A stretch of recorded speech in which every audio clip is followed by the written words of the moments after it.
Bismillahirrahmanirrahim. Menin жумушум бар. Өзүм башыма жолук салбайм. Намаз окуганда гана саламын. Канчалык күнөөм бар. Кыскача маалымат берип коюңузчу, рахмат. Урматтуу эне эже карындаштар. Жолук балагатка толгондон кийин ар бир мусулман кызга милдеттүү болот. Жолук салынуу бул имандуулук, бул маданият, бул ибадат, бул сыймык, бул Алла разы боло турган, периштелер курсант боло турган амал.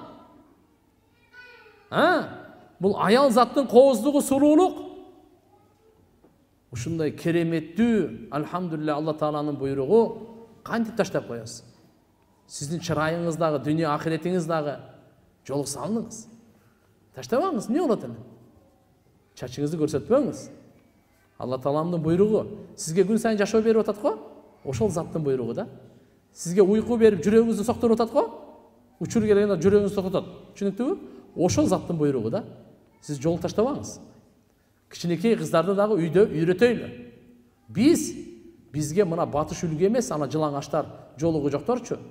Бизге имандуу, бактылуу Айша, Фатима энелерибиз мына үлгү.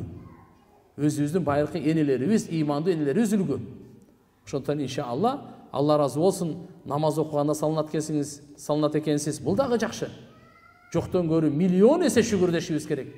Акырындык менен Москва бир күндө курулган эмес, бирок иншалла ойлоймун, үмүт кыламын иншалла. Кудай кааласа жолуңузду салып аласыз го, чечпейсиз го деп иншалла.